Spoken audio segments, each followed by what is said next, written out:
Mike Morgan, who does join us now here on Sports Talk. So let's give Mike his full appointment of time here. Mike Morgan joining us for Morgan on the Move, and he's brought to you by State Farm agent Gary Patterson. For 35 years, Gary's been serving the real estate needs from Lugoff to Lexington, Columbia to Blythewood. He might even have some folks up here in Chicago working with him. Auto, home, life insurance, and business insurance can all be handled by Gary, who spends countless hours helping South Carolinians with all their insurance needs and making a difference in the community. So go check out GaryPatterson.net today, and Gary will go over the best plans for you and your family. That is GaryPatterson.net. Brought to you by Love Chevy. Act now for springtacular savings on the best selection of new Chevys. I-26 at Harbison and at lovechevy.com. Together, let's drive.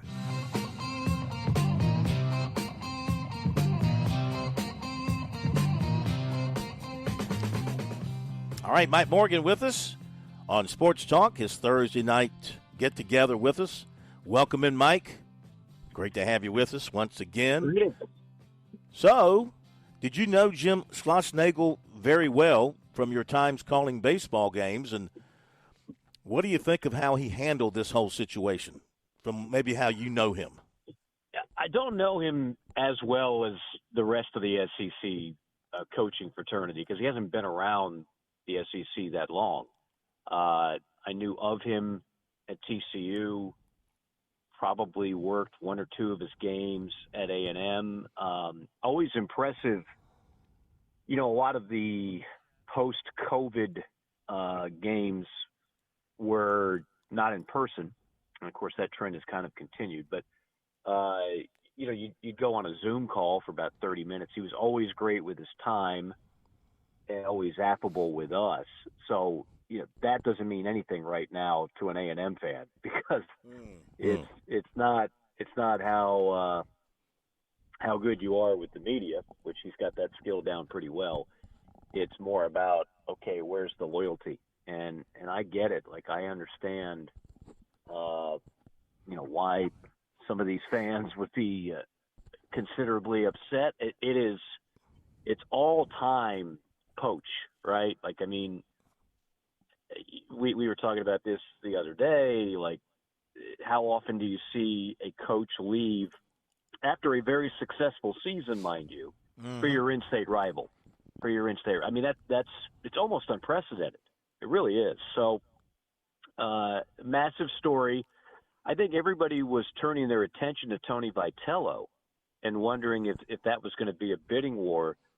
But one thing that I don't think any of us knew was the extent of the relationship with the AD. Now, we all knew that he worked with him at TCU, but that doesn't mean much. Very often coaches and ADs are not exactly best buddies. In fact, sometimes, as you well know, Phil, covering as many as you have, sometimes it can be downright contentious. In this case, there's clearly a social bond there that helped do this. Because this was not a money deal. A&M could have offered anything Texas did. They could have just, you know, sat there and continued to pile up pounds and pounds of cash. But it was a relationship with the AD. And the other thing is, never underestimate the wife, never underestimate the family, never underestimate would they rather live in Austin versus College Station. Everybody's different when it comes to all that. So all that, I'm sure, factored in. Yeah. Nothing wrong with College Station. Times I've been out there, I've enjoyed it. Never really spent any time in Austin, though I hear Austin's an awesome place. But, Mike, the thing of the matter to me is all of this, he just lied. He just lied Monday night. He continues to lie at his press conferences. I just think he would have done himself a whole lot better from a PR standpoint. If you care about that, and if you care about the people you're leaving behind, don't look at the camera and say one thing and then the very next morning you're doing something else. I just think that diminishes your entire stature and diminishes everything that you accomplished with that fan base. Because he's a smart man, obviously. He could have dodged that question. Yes, it would have left it open-ended. He could have dodged the whole subject Monday night and just say, look, I think people would have understood if he said, look, man, we just lost a national championship game. I appreciate your question.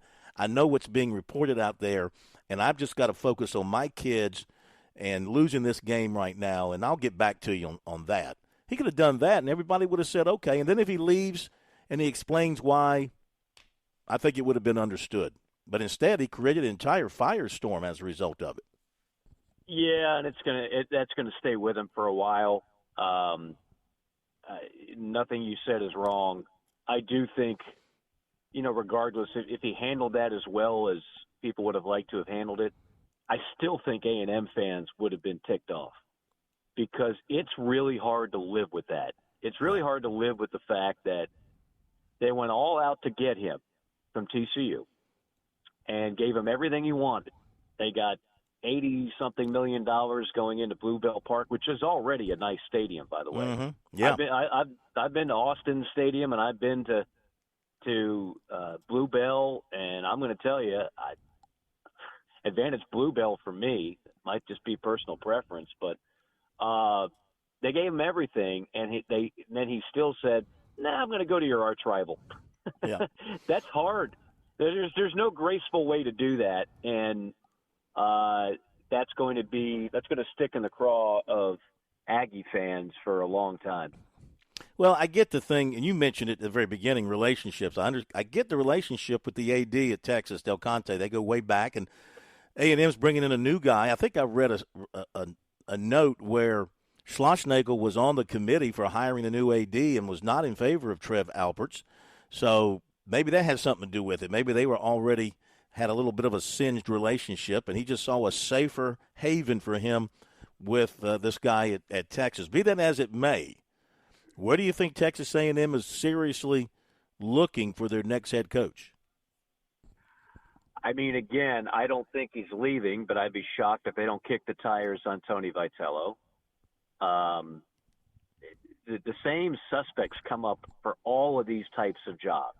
Mm-hmm. Vitello, O'Sullivan, O'Connor, the assistant at Tennessee, the top assistant whose name just eluded me, but it's the same names for virtually every heavyweight job. But that doesn't mean any of those guys are going to take the job. Now, A&M's going to back up the Briggs truck, as you would expect them to do. That's the way A&M rolls. But, a lot of these schools have a lot of money too. So I don't know. I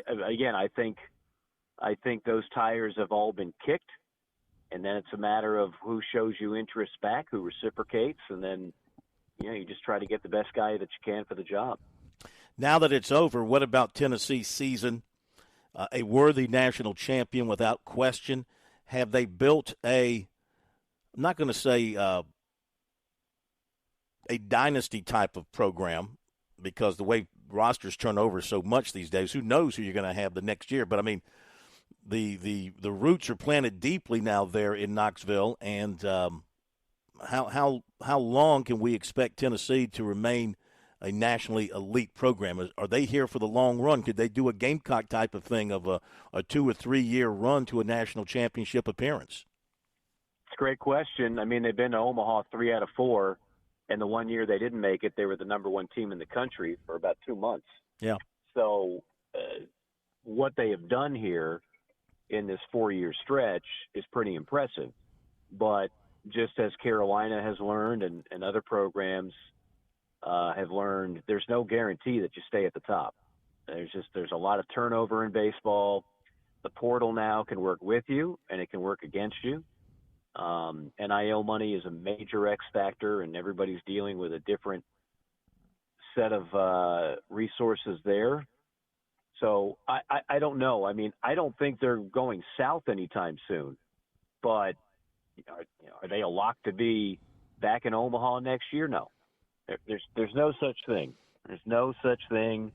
The very best programs in America have found themselves.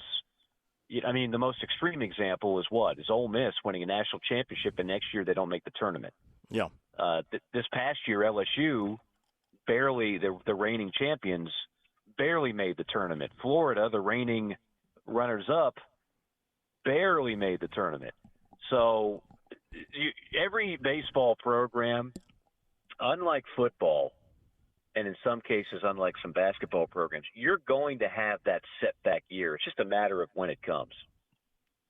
Talking with Mike Morgan. Morgan on the move here for a few more minutes. We had Ray Tanner on with us last night, and the first part of what we talked about was this situation, but also, as I see it, and of course you are a guy heavily involved in college baseball from all your travels and your play-by-play. I know you love college baseball. You have for decades. I just see college baseball as just blowing up again. Am I reading it right? Do you see greater interest across the board in college baseball at the highest level, and it's going to drive these salaries for head coaches and assistant coaches through the roof compared to where they used to be? Are we about to see some kind of a resurgence? Not that it ever really dropped off, but, I mean, are we going to see college baseball take another major step forward here? Well, it depends how you look at it. I think I was reading that if you include Maneri's deal, if you include the Texas and Oklahoma deals, the SEC, I think the number is either 11 or 12 coaches make over $1 million. That's insane. Like that if I would have told you that 10 years ago, or if I would have mentioned that to any baseball coach, Ray will tell you this, he would have thought it's hilarious. I mean, you were just happy to break the like $200,000 threshold not that long ago. And now we're talking about guys making $2 million. My guess is Schloss's deal will be closer to $3 million. Corbin's already around $2 million. But here's the thing about it, Phil, and that is this. That's the SEC. There's no other league like that. They're not paying coaches like that in the Big Ten. There's a couple that make that in the ACC, but not many. And the Pac is no longer. And that used to be a really good baseball league. So they're kind of in shambles. Big 12 is a good baseball league. But Texas and Oklahoma are now leaving the Big 12. So yeah. For the SEC, yeah, it's a huge boost. And when I know for a fact, because I've had these conversations with the higher ups, when you've got SEC teams in Omaha, that's where you get the highest ratings. When you've got SEC teams battling it out, that's when you can expect the highest numbers. If you have an ACC Big Ten matchup between Virginia and Michigan, you're not drawing anything close to that. So baseball, in a lot of ways, is still a regional sport, and it's still an SEC sport. So I think what the powers that be in Indianapolis and elsewhere would love to see the sport grow nationwide. I'm not sure if it's grown nationwide the way they hoped it would. It's definitely exploded in the Southeastern Conference. Well, I see Ohio State trying to make a move from its coaching staff standpoint with a new coach and assistants they're hiring. Maybe they're going to put a little greater emphasis on it.